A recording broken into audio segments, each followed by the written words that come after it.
Welcome to Français facile, Easy French. Bonjour à tous. Avant de commencer, je vous demande d'activer la fonction de traduction afin d'améliorer la compréhension du texte.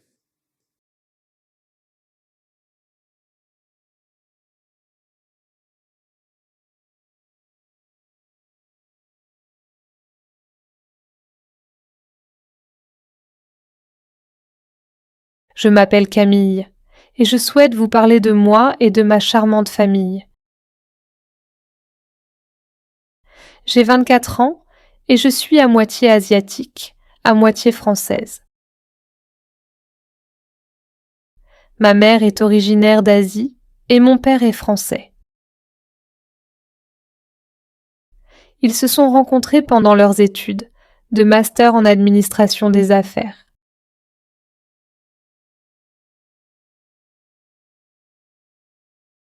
Ils se sont mariés et ma mère a décidé de s'installer en France. Depuis, ils tiennent un restaurant à Paris. Étant donné que ma mère vient d'Asie et que mon père est français, la cuisine qu'ils proposent est un mélange des deux cultures. Ils l'appellent cuisine fusion asiatique.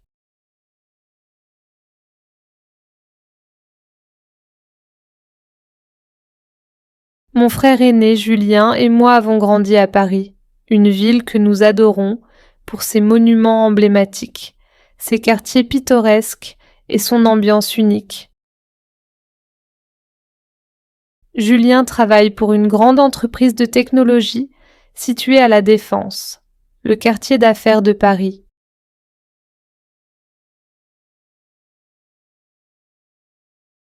Il occupe un poste prestigieux et très exigeant, mais il trouve toujours du temps pour sa famille. Depuis notre enfance, Julien et moi avons toujours été très proches. Nos parents, bien que très occupés avec le restaurant, ont toujours fait en sorte de passer du temps de qualité avec nous.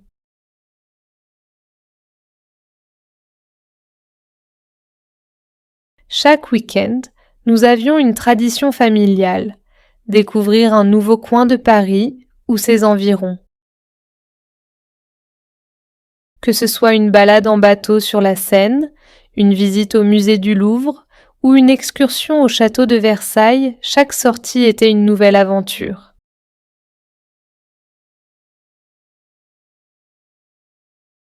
Un de mes souvenirs préférés est notre visite à Montmartre.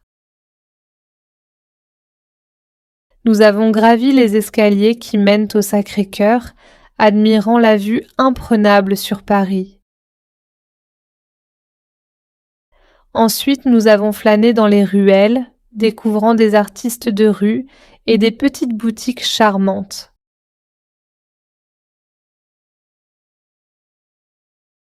Nous avons même assisté à un spectacle de marionnettes au théâtre de Guignol, ce qui nous a énormément amusés. Julien, avec sa passion pour la technologie, a toujours été mon guide dans le monde numérique. Il m'a appris à coder et à comprendre les bases de l'informatique, ce qui m'a été très utile lors de mes études universitaires.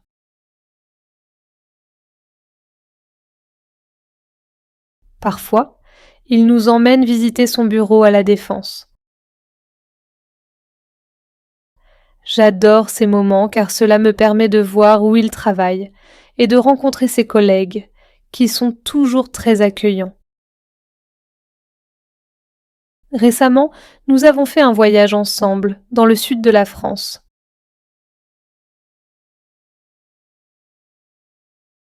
Nous avons exploré la Côte d'Azur, visitant des villes comme Nice, Cannes et Monaco. Les plages magnifiques, l'eau turquoise et le climat méditerranéen nous ont offert une pause bien méritée de notre vie trépidante à Paris. Nous avons dégusté la cuisine locale, apprécier des promenades en bord de mer et même essayer des sports nautiques comme le jet ski.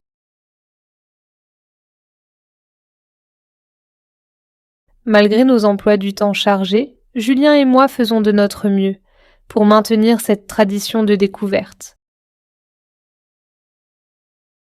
Nous prévoyons bientôt de partir en escapade, dans les montagnes, peut-être dans les Alpes, pour profiter de la neige et du ski. Nos aventures nous permettent de nous évader et de renforcer nos liens fraternels.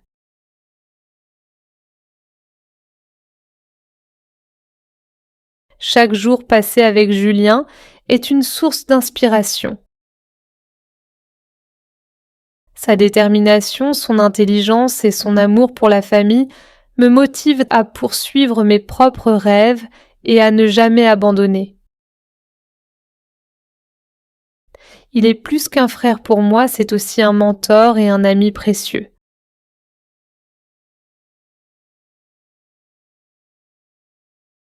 Depuis que j'ai terminé mes études universitaires il y a quelques mois, je suis en pleine recherche d'emploi. Mon rêve est de devenir hôtesse de l'air car j'adore voyager et découvrir de nouvelles cultures. J'ai déjà postulé auprès de plusieurs compagnies aériennes et j'attends impatiemment des réponses.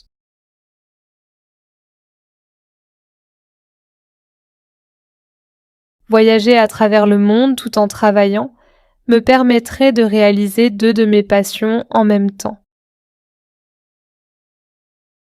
En attendant de trouver un emploi, je passe beaucoup de temps à approfondir mes centres d'intérêt. Une de mes plus grandes passions est la culture asiatique.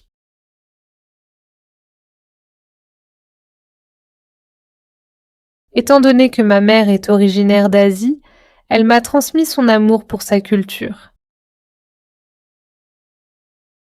J'aime aussi cuisiner des plats asiatiques. Mes préférés sont le pad thaï et le riz gluant à la mangue, des spécialités thaïlandaises que je réussis à merveille grâce aux recettes de ma mère.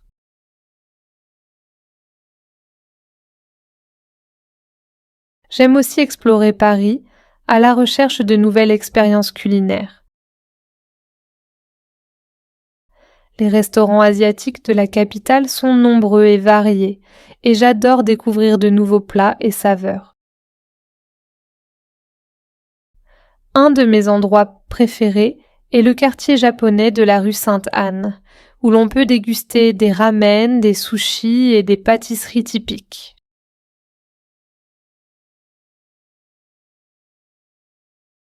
Je pense souvent à voyager en Asie pour découvrir les pays qui me fascinent tant. La Corée du Sud, le Japon, la Thaïlande et l'Inde sont en tête de ma liste. J'ai déjà commencé à planifier mon futur voyage en notant les lieux à visiter, les plats à essayer et les cultures à explorer.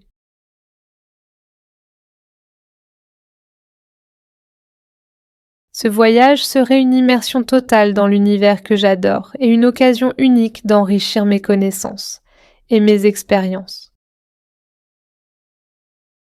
En parallèle de mes passions, je m'efforce de rester active et en bonne santé. Je fais du yoga et de la course à pied régulièrement, ce qui m'aide à rester en forme et à me détendre.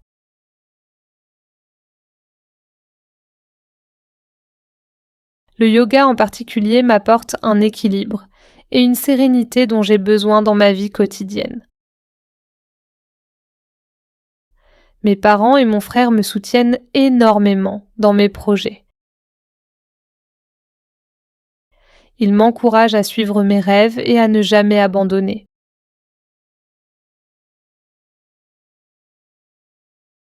Leur amour et leur soutien inconditionnel sont une source de motivation constante pour moi.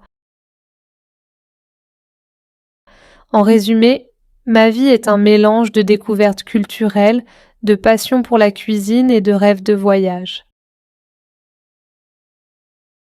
Je suis déterminée à devenir hôtesse de l'air et à parcourir le monde, tout en continuant à explorer et à apprécier la richesse de la culture asiatique.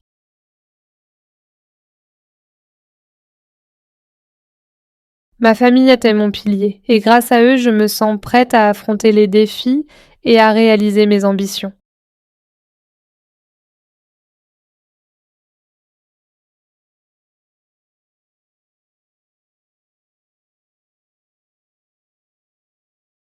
Notre famille. Bonjour à tous, je m'appelle Maria et j'ai 20 ans. Aujourd'hui, je souhaite vous parler de ma famille, qui occupe une place toute particulière dans mon cœur. Chaque membre y joue un rôle unique, et j'aimerais vous les présenter. Commençons par ma mère. Elle s'appelle Anna, et c'est une femme d'une grande bonté. Elle possède un don pour la pâtisserie, et je garde des souvenirs tendres des moments où, après l'école, elle m'accueillait avec ses délicieux biscuits faits maison. Nous les dégustions ensemble tout en discutant de ma journée. Mon père, quant à lui, se prénomme Jean. C'est un homme courageux, fort et dévoué. Il exerce le métier de pompier et consacre sa vie à venir en aide aux autres. Petite, il me lisait des histoires avant de m'endormir, et je me souviens de ces moments avec beaucoup de tendresse. Passons maintenant à mon frère. Il s'appelle Alex et a 18 ans. Il est à la fois drôle et intelligent. Nous passons souvent des heures à jouer à des jeux vidéo, chacun essayant de remporter la partie. Que je gagne ou que je perde, nous nous amusons toujours beaucoup. J'ai aussi une sœur. Elle s'appelle Lily et elle a 16 ans. Son talent réside dans la musique. Elle joue merveilleusement bien du piano. Tous les soirs, elle s'installe dans le salon et remplit la maison de mélodies enchanteresses. Un jour, elle rêve de devenir pianiste professionnelle et je suis persuadée qu'elle y parviendra. Nous avons également un compagnon fidèle, un chien nommé Max. Max est plein de vie et adore courir au parc. Chaque dimanche, nous nous rendons en famille au parc pour jouer avec lui et profiter d'un pique-nique. Ces moments sont précieux, ils renforcent nos liens familiaux. Je me souviens d'un jour particulièrement heureux où nous sommes allés à la plage. Le soleil brillait et nous avons passé la journée à jouer sur le sable et à nager dans la mer. Ma mère avait construit un énorme château de sable, tandis que mon père prenait des photos. Alex et moi avons ramassé des coquillages. Et Lily, assise sur le sable, jouait doucement de la guitare. Max, quant à lui, courait après les vagues. Ce fut une journée parfaite, remplie de rires. Mais il y a eu des jours plus tristes aussi. L'an dernier, notre grand-père est décédé. Il comptait énormément pour nous, et sa perte a laissé un grand vide. Il nous racontait souvent des histoires de son enfance, et nous aimions beaucoup ces moments. Malgré la tristesse, nous nous sommes rappelés de tous les bons moments passés avec lui, et cela nous a aidés à surmonter cette épreuve. Un autre moment difficile a eu lieu lorsque mon frère Alex s'est cassé la jambe en jouant au football. Il a dû rester au lit plusieurs semaines. Toute la famille s'est mobilisée pour prendre soin de lui.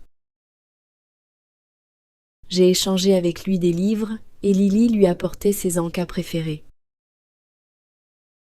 Cette épreuve a finalement renforcé nos liens familiaux. Chaque été, nous organisons un grand barbecue dans notre jardin. Mon père, expert en grillade, prépare des viandes succulentes, tandis que ma mère concocte des salades fraîches. Nous invitons nos amis et nos voisins, et c'est toujours un moment de joie et de convivialité. L'année dernière, nous avons joué à des jeux de plein air. Et Alex a remporté le concours de tir à la corde. J'étais très fière de lui. Mon anniversaire de l'année dernière a été tout aussi mémorable. Nous sommes allés dans un parc d'attractions et j'ai adoré monter dans les montagnes russes. Le soir, nous avons terminé la journée en beauté avec un spectacle de feux d'artifice. Il y a aussi des moments plus calmes dans notre quotidien. Le soir, nous aimons nous retrouver en famille pour regarder un film, blotti sous des couvertures avec du pop-corn. Nous rions ensemble lors des scènes comiques et parfois nous avons peur devant les films plus effrayants. Ce sont des instants simples mais remplis de douceur.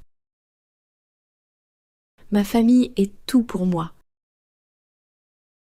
Nous partageons nos joies, nos peines et chaque moment passé ensemble est précieux. Nous sommes toujours là les uns pour les autres, unis comme une véritable équipe. Merci de m'avoir écouté. J'espère que vous avez apprécié ce petit aperçu de ma famille. N'oubliez jamais que la famille est ce que nous avons de plus précieux. Elle nous accompagne dans les bons comme dans les mauvais moments.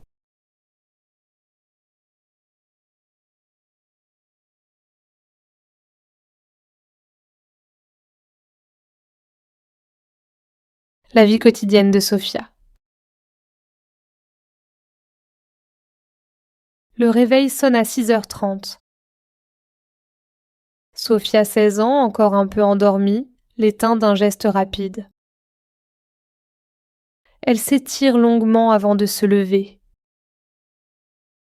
Sa chambre est petite mais douillette, avec des posters de ses groupes préférés sur les murs et des livres empilés sur son bureau. Elle se dirige vers la salle de bain pour se laver le visage et se brosser les dents. Après s'être préparée, Sophia descend à la cuisine. Sa mère, Clara, est déjà là, en train de préparer le petit déjeuner. Son père, Marc, est parti au travail plus tôt ce matin. Clara est professeure d'anglais au collège voisin. Sur la table, il y a des tartines avec du beurre et de la confiture, un bol de céréales et un verre de jus d'orange. Sophia mange tranquillement, profitant de ce moment de calme avant de partir à l'école. Sa petite sœur Emma, âgée de 10 ans, dort encore. À 7h15, Sophia sort de la maison pour prendre le bus scolaire. Elle monte dans le bus et retrouve ses amis, Léa et Maxime. Ils parlent de leurs devoirs et des dernières nouvelles de l'école pendant le trajet. La première heure de cours commence à 8h. Aujourd'hui, c'est un cours de mathématiques. Sophia aime bien cette matière, surtout parce qu'elle apprécie les défis. Elle prend des notes attentivement et pose des questions quand elle ne comprend pas quelque chose. Les heures suivantes passent rapidement. Français, histoire-géographie, et puis la récréation de 10h30. Pendant la récréation, Sophia retrouve ses amis dans la cour.